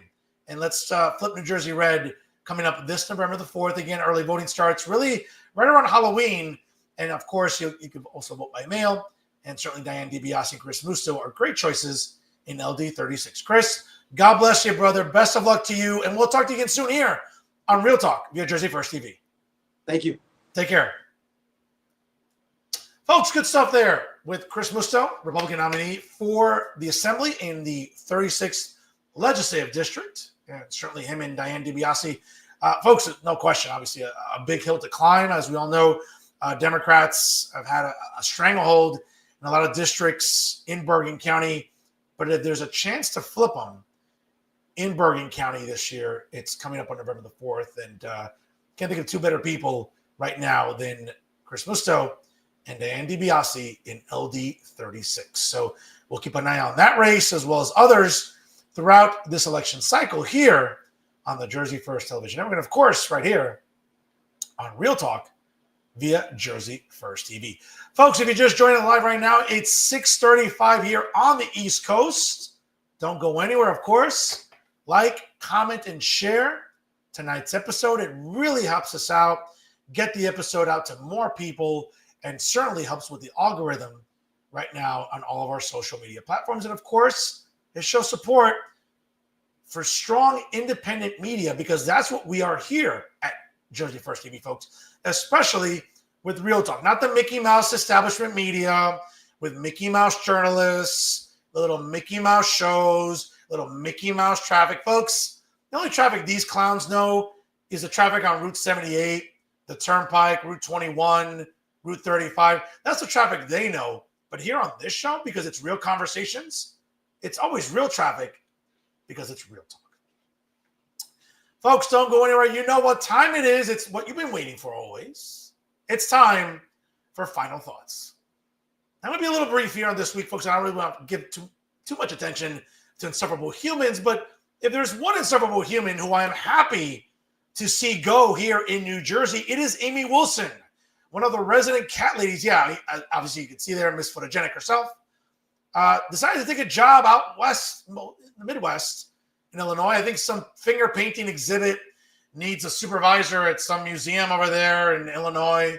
I don't know. I guess finger painting seems to be the in thing over there in Illinois. So, why not let the finger painting queen, Amy Wilson, go over there and oversee that exhibit? So when I was told by multiple Jersey City residents that we have seen the last of Amy Wilson here in New Jersey, and of course, I'm sure that the little Mickey Mouse newsletter she used to oversee, I guess is now in the hands of other cat ladies and woke fools and insufferable feminists in Jersey City. Well, it's good to see Amy Wilson, leave the state of New Jersey. So along with herself and I think her partner, I think you all recognize them, right? Right? Dwight from The Office, as you can see there with, and folks, please, if someone can get a message out to Dwight, as you're moving out to the Midwest, clip that nose there and get a haircut for God's sakes. He looks somewhat presentable. But on behalf of so many residents in Hudson County, not just in Jersey City, but for those of us that just are regular common sense everyday residents, right? That don't believe in all the woke bullshit that Amy Wilson believes in. And God knows, Amy, obviously you're moving to a new university. I'm sure they have some medical plan, whatever. I'm sure they have a dental plan. Get those teeth fixed, honey. For God's sakes. This is just rough to look at here on social media, for God's sakes. But in any event, in all seriousness, on behalf of so many of us that are so happy to see you go, good riddance to Amy Wilson. Good riddance to all your pronoun bullshit and your woke nonsense that you seem to be fixated on. And again, folks, when we think about the typical Karens in this election cycle and this political climate, the ones that are always screaming at ICE officers as they're simply doing their jobs, right? If there's ever a call to deport people, let's deport liberal white women because God knows we need less of those living among us. And you know what? To see one less liberal white woman in Hudson County like Amy Wilson, good effing riddance, honey. I'm telling you right now, I'm not going to miss you. And I know many in Hudson County aren't going to miss you either. So good effing riddance. Váyate pa'l carajo, que te vaya pa la mierda. No one's going to miss you, honey. Least of all, Fernando Uribe here on Real Talk. So good riddance, honey. You know what? Go have fun with whatever finger painting museum you're going to oversee. The adults over here in New Jersey, like Fernando Uribe, we'll stick to our real jobs. And I'll leave it at that. So good riddance, Amy Wilson, to Dwight from The Office, and everyone that's going to miss her. Really? I have to call into your judgment a little bit. When we have two less useless humans in the state of New Jersey living here among us. Speaking of useless humans, folks, I think about the establishment media, and of course, who comes to mind? Uncle Dave, David Cruz. And yes, folks, oh my goodness. Que felicidad I must have for David Cruz to see him working not just once in July, but twice in July. And of course, you know, when you got to see my dissection of his latest segment over at Liberty State Park, which again is just sort of a hop, skip, and a jump from the shithole he lives in the south side of Jersey City. But I was impressed to see Uncle Dave wake up at a reasonable hour and travel to Boonton, New Jersey, out in Morris County. But of course, as we all think, Uncle Dave is out there doing some sort of public service. Number one, doing his job, because, you know, unlike Uncle Dave, like I work all year round here. Folks, that's why Real Traffic here on Real Talk exists, because I'm working all year. I'm not lazy like Uncle David, okay? And I'm not going to go for the low-hanging fruit with Uncle Dave. He knows what I mean. So, but for journalists, and you know what's interesting, folks? One of the reasons I really dislike Uncle Dave is the audacity of this lazy bastard who barely works 6 months out of the year to tell people that I'm not a real journalist. Meanwhile, he lives in Hudson County. Not once has he ever denounced propagandists who masquerade as journalists. For example, we all know what we're talking about, right? Like clowns like Leonard Filipowski and others.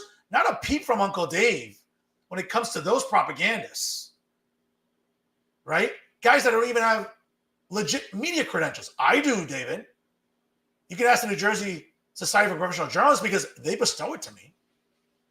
But never once do you hear Uncle Dave ever denounce propagandists like Leonard Filipowski. That's why we all know that David Cruz is full of shit. But what else is new? But when it comes to work ethic, again, I got to give it to you, Davey. Look at you going out to Boonton, New Jersey. But David couldn't help himself.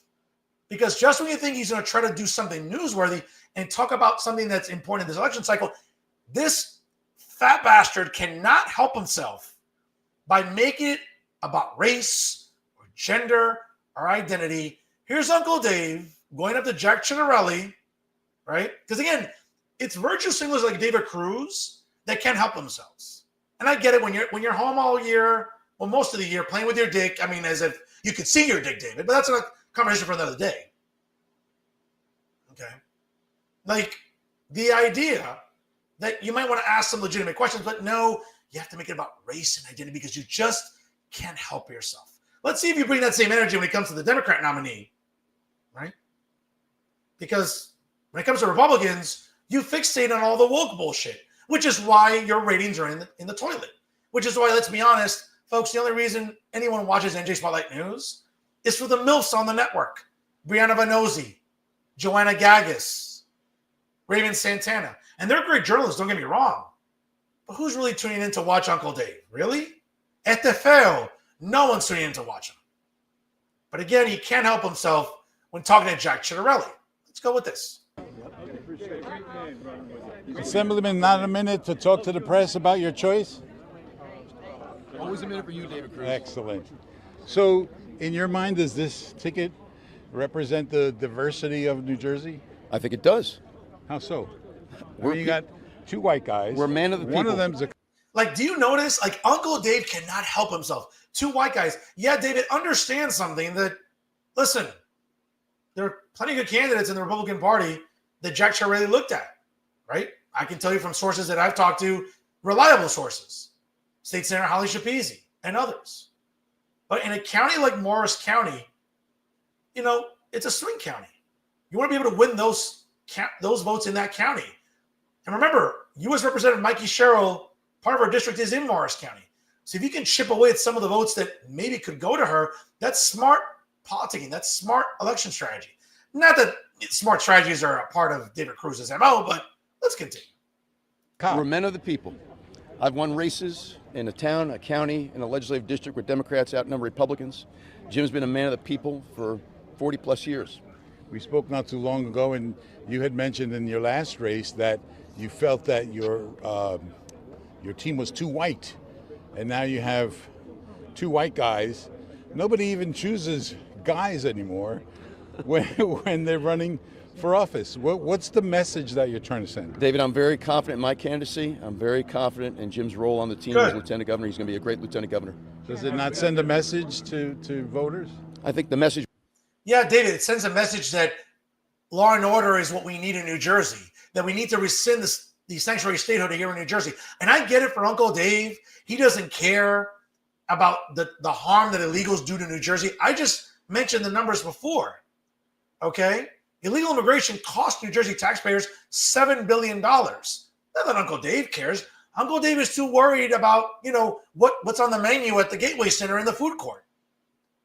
But when you're home 6 months out of the year, scratching your ass and playing with your dick, David, earning over $100,000, maybe regular everyday issues don't affect you. But to everyday New Jerseyans, you should be outraged, folks.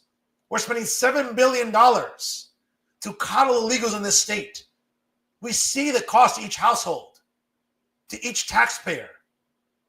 You think David Cruz would think about that? Of course not. Because David Cruz prefiere comer mierda, right? Because that's what he does, David. Porque tú sabes que tú comes mucha mierda, okay? With identity politics and woke bullshit instead of issues that matter. And law and order is what we need in New Jersey. We don't have that. But again, David Cruz just can't help himself when it comes to identity. We deliver each and every day. We'll put each and every New Jerseyan at ease that will represent all the people, unlike the opposition party. They have not. Have you decided Good. I'd walk away too from this lazy bastard. I mean, it's just like, it's such a transparent act of gaslighting by David Cruz. But let's watch this segment where he talked about this at length. And folks, you can just hear the stench of condescension in this entire bullshit segment by David Cruz. But what else is new? Because when it comes to bullshit segments, that's what David Cruz produces. I mean, do you expect anything different? Well, let's go to that for a second.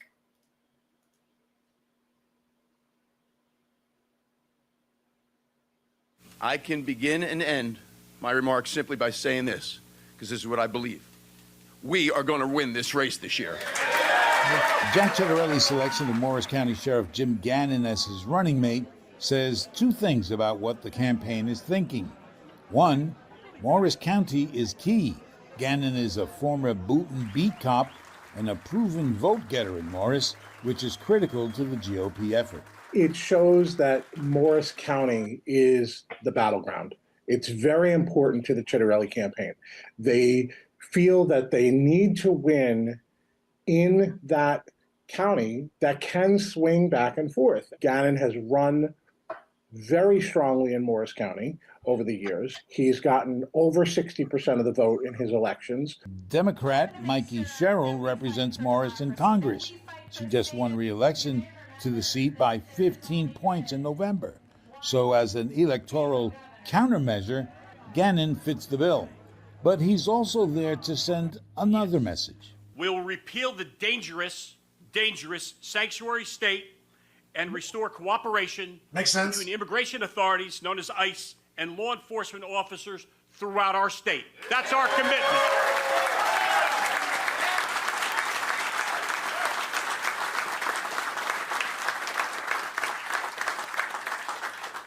And we'll take the handcuffs off our police and restore law and order. Nonviolent crime across this state is through the roof. Yeah. Break-ins, That's right. car thefts, That's flash right. mobs on our Jersey shore. That's right. And David, again, and who can we blame for that? We can blame bullshit bail reform policies and cash bail policies that have turned this state and many pockets of it into absolute shit. Now, you should know about that because you live in a shithole on the south side of Jersey City. So shouldn't you be concerned about property crime and other things like nonviolent crime? Like, it's all around you in that shithole area you live in. So shouldn't you be someone that should be applauding these efforts and denouncing bail reform and cash bail, which is just absolutely destroyed New Jersey? But of course, that would require David Cruz, wait for it, that required David Cruz to have that pesky 4-syllable word that he, along with the rest of the establishment media in New Jersey, struggle with. You know, Max Pizarro, Charles Stile, Matt Friedman, right? And others. Alan Steinberg, Jay Lassiter, Bob Hennelly, John Van Vliet. That pesky 4-syllable word, which again doesn't allow us to take them seriously, especially David Cruz, and that's integrity. Because if you had any integrity, you'd be talking about these nonviolent crimes, David. But you don't.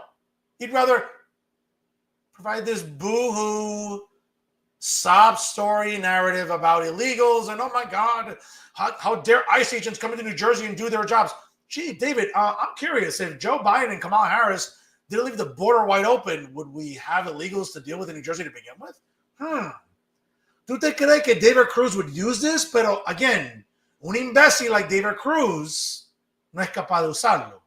Well, let's continue. Not under this administration. No softening of the message, no tacking towards the middle as most experts predicted and recommended.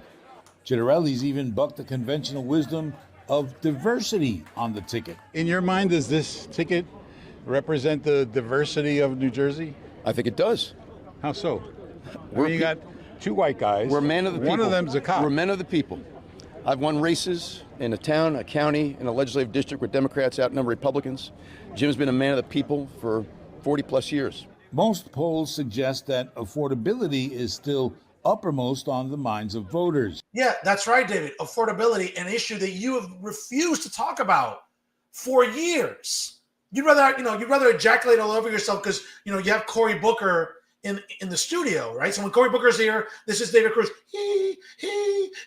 Like you're blowing a load in your pants about bullshit celebrities that you'll have in the studio instead of talking about real issues, David. This is why no one takes you seriously, starting with Fernando Uribe. And you have the audacity to not take me seriously? I'm talking about real issues, David. Tú estás comiendo mierda with your little identity politics. I'm here talking about real issues. We're not the same, bro. You know what I'm saying? Let's continue. But law and order was big with the MAGA-friendly crowd in the room today. And for the past 40 years, this man has walked the beat. He has served in every capacity there is in law enforcement, and he's dedicated his life to protecting our community, and that's exactly what our administration is going to do. Thanks, Putin. Thank you very much. Gannon didn't stop to talk to the press. He and Chitterelli were headed to separate events, separately. At the moment, it's unclear where, outside of Morris, the two will really need to be seen together again. I'm David Cruz, NJ Spotlight News. Again, David Cruz doing some work. I'm just, again, felicidad to David Cruz.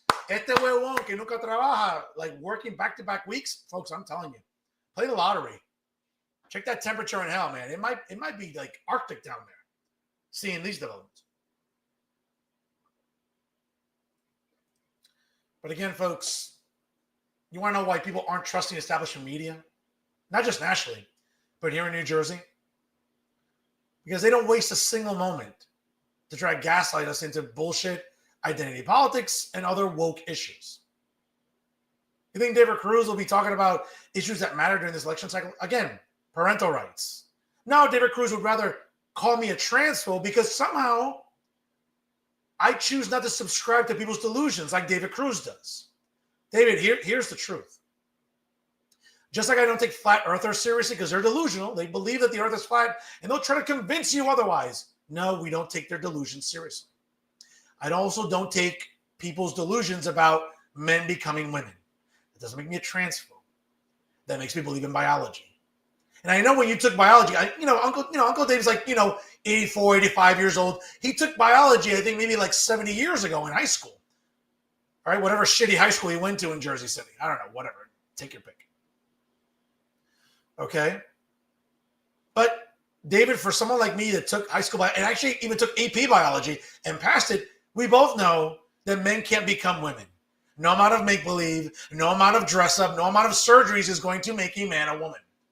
Doesn't make me a transphobe. And just because I choose not to subscribe to people's delusions doesn't make me anti-trans. It makes me anti-delusional people. Now, if you want to keep going along and coddling the illegals and coddling the alpha man Bob, you have at it. You blow a load in your pants. Okay? But here, like the adults, folks, there's a reason why more and more people trust Fernando Uribe in Real Talk. Okay?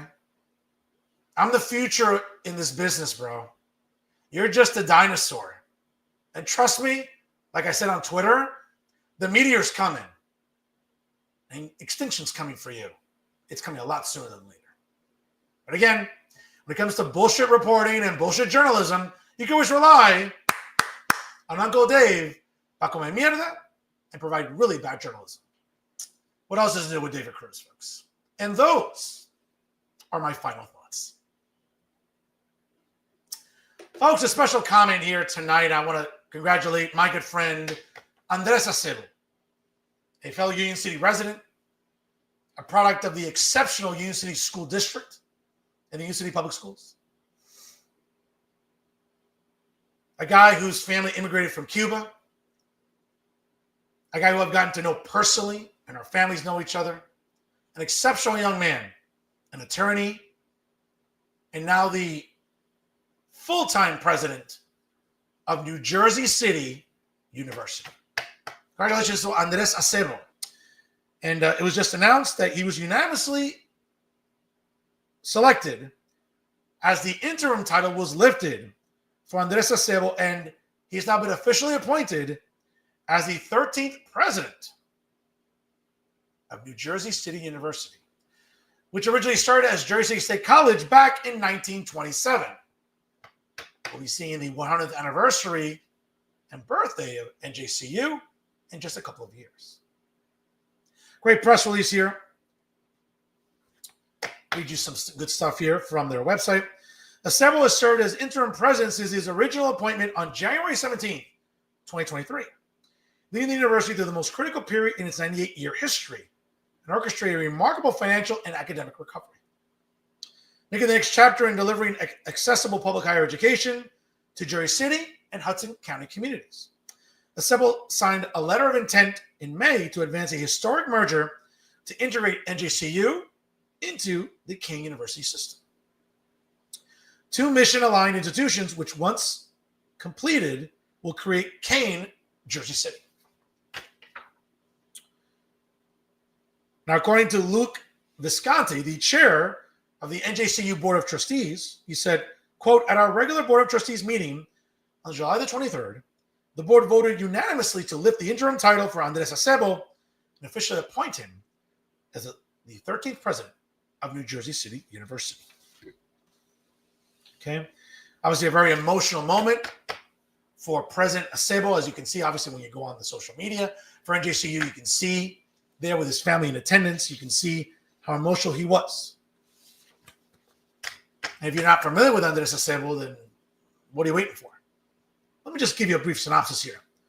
The Hudson County native and proud first-generation son of Cuban exiles has implemented 4 major strategic initiatives during his tenure, the NJCU Recovery and Revitalization Plan in April of 2023, the university's first academic master plan in February of 2024, the institution's first strategic enrollment plan, April 2024, and the first ever student development and community engagement strategic plan, most recently, in December of 2024. Acebo has also strengthened community partnerships, including the groundbreaking Hudson Connect program with nearby Hudson County Community College, and similar agreements with Essex County College and Mercer County Community College. Folks, again, great things happening at NJCU because of the leadership of Andres Acebo.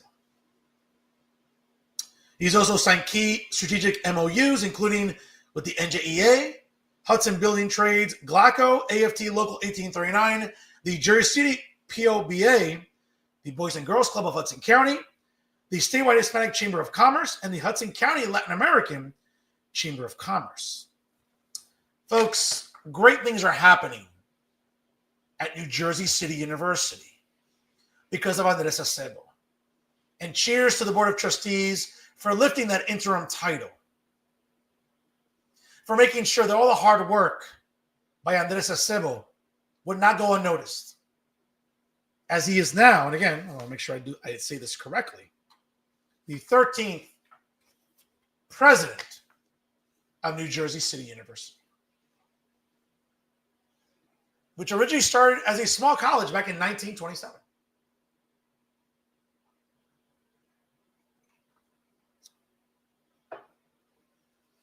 I have a certain affinity to NJCU because at one time, as my ex-wife was trying to finish grad school at NJCU, well, Folks, no one's surprised. Yes, a good part of that workload was completed by yours truly. So, yeah, if there's an additional graduate degree that I can brag about, yeah, it's a master's in education at NJCU as well. But again, no shade on my ex-wife, but great academics at NJCU. Strong academics, too. And they continue to be strong and diverse and challenging and rewarding because of this man, Andres Acebo. And when I heard the news of Andres Acebo's ascent into becoming the 13th president of NJCU, it got me thinking, maybe I should be a good human and, check in on clowns that made his life difficult during the early parts of his tenure. Uncle Ronnie, Ron Zentlinger, and Josh Rosario. No, folks, that's not a Halloween costume of a cat burglar or a Latin king. No, that's Josh Rosario on a normal day. As we all know that early this year, the Jersey Journal went out of business. Well, what was anyone surprised with the shitty journalism that we were getting from the Jersey Journal? Of course, with people like Terry West and Josh Rosario, and of course, the editor-in-chief, well, the former editor-in-chief, Ron Zentlinger. Folks, seeing Andres Acebo being named the 13th president of NJCU reminds us that maybe it takes some time and there's some dark clouds in the sky and some rough roads ahead. But folks, I still believe that in the end, the good guys win. And that's what we saw last week. One of the good guys won. And that's Andres Acebo. And it reminds us that karma is real. And when we see vile, malicious human beings like Ron Zentlinger and Josh Rosario and others of the Jersey Journal who thought that they were trying to pass off what they thought was journalism was nothing more than propaganda. Because as the NJCU stood on the brink of bankruptcy, guess who rescued it? Yes, all the hardworking men and women at NJCU, but it starts with the leadership of Andres Acebo. You think ever once Josh Rosario and Ron Zentlinger and the rest of the clowns at the Jersey Journal ever recognized? Of course not. They were too busy with their own agendas. As we all know now, I'm sure they're pretty busy now, asking customers, sir, would you like fries with that? Or would you like a diet drink with your Happy Meal? I'm assuming that's the future we have now for Ron Zentlinger and Josh Rosario. Let me be clear about how we describe them. Two propagandists that have no business ever working in journalism again. Because somehow you lost your way, gentlemen. And I use that term loosely. Because I always look at you two as scumbags. And don't think that I ever forgot any columns at my expense. But when I see one of the good guys win, like Andres Acebo, folks, it reminds us that good triumphs over evil. And maybe, you know what, I remember my parents taught me at a very young age, take the high road with bad people. Be a good human to those that are not good humans. And I thought about that for a few seconds. But you know what's more fun? When I know where Josh Rosario and Ron Zentlinger are. And all I can say on behalf of Hudson County residents and on behalf of everybody that tunes into Real Talk and are fans of this show, to Josh Rosario and Ron Zentlinger, upon learning the news last week, all I want to say with all due respect, and I want to be as humble as possible.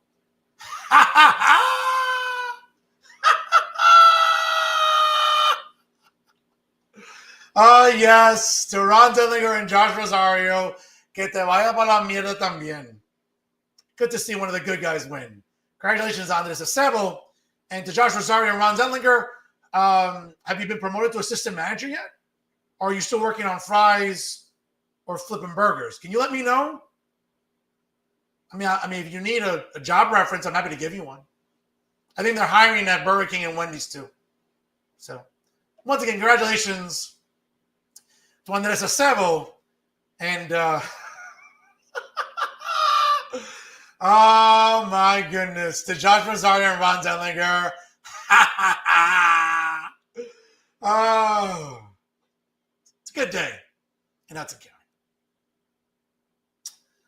Another special comment, folks, and certainly, as you can see in the background there, I'm happy to rock the merch.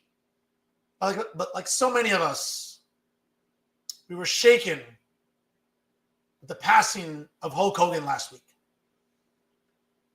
And a lot of us can't say they got to meet their childhood hero at some point in their life, but I did.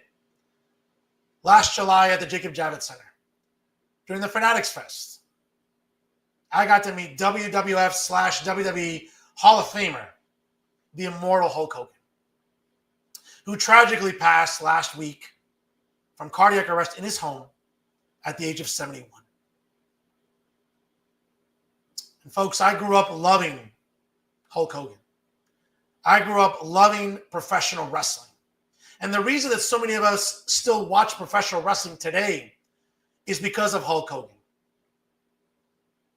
Terry Bollea grew up in a modest community in northern Florida. He grew up as a musician, but saw that he had a future in pro wrestling. And he went on to become arguably the greatest, most recognizable professional wrestler in the history of the sport. I remember on January 24th, 1984, where Hulkamania was born in the mecca of professional wrestling, and that was Madison Square Garden, when he defeated the Iron Sheik as he was a last-minute substitute for former WWF champion Bob Backlund, who had just lost a championship to the Iron Sheik only a month ago in the same building. I stand corrected, January 25th, 1984. Hulk Hogan did the impossible in defeating the Iron Sheik. And from that moment on, professional wrestling went from a territorial business in New York to a global brand. Hulk Hogan joined forces with MTV, with Sports Illustrated, and was the leading catalyst to the creation of the Super Bowl of professional wrestling, which happened just 1 year later on March the 31st, 1985, with the inaugural WrestleMania. And every spring, professional wrestling fans like myself look forward to the Super Bowl of professional wrestling. We have watch parties at our homes like I do, or go out to bars and watch them with our friends. But at a very young age, Hulk Hogan reminded us to say your prayers, to train, to take your vitamins, to be a real American, to believe in everything that is great about America. That is what Hulk Hogan represented. Now, I'm not going to be one of these people, especially that his death has become so political. I'm not going to be like someone on the left and all the woke fools and social justice clowns and all the Karens and cat ladies. No, I get it. No one's perfect. But today is not a day to go after Terry Bollea. He had a wife. He has kids. He has friends that will miss him. There's a time and place for all of that. Today isn't that day. Today, let's honor the contributions of Hulk Hogan, arguably the greatest professional wrestler that ever lived, that took professional wrestling into the mainstream, that to this day remains the only professional wrestler on the cover of Sports Illustrated, that did commercials, that appeared on sitcoms like The A-Team and other television programs that captivated our minds in the 1980s.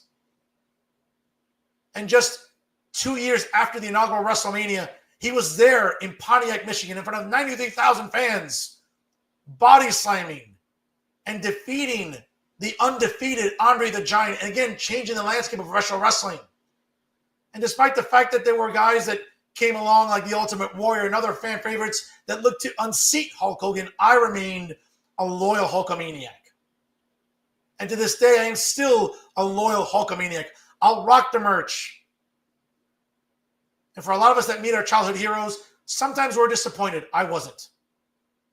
To stand next to Hulk Hogan was one of the best moments of my adult life. I got to meet my hero. And I get it that his death has been politicized, and we all know that some on the left didn't like his appearance at the Republican National Convention last year and his endorsement of Donald Trump. Well, guess what? He endorsed a real American, and guess what? Because he was a real American. And on behalf of pro wrestling fans everywhere, thank you. Thank you for the memories. Thank you for the inspiration. Thank you for everything that was Hulkamania. And thank you for making my childhood and my adulthood a pleasant and memorable one. We here at Jersey First TV send condolences to the family and friends of Terry Bollea, a.k.a. Hulk Hogan. He was 71 years old when he passed last week. Rest in peace, brother. We'll always love you.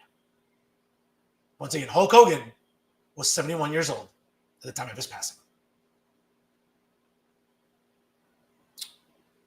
And that's our show for this week, folks. I want to thank Chris Musto, LD36 Republican candidate for the State Assembly, for a great conversation tonight. And of course, folks, if you missed any part of tonight's broadcast, do me a favor. Check us out on our social media platforms. Make sure you like us on Facebook, follow us on Instagram and X, subscribe to us on YouTube, and of course, whether you get your podcast on Spotify or SoundCloud, download it and take Jersey First TV with you anywhere at any time. Folks, I can't say enough what a privilege it is to be on the dream team of Garden State Media. That's right, folks.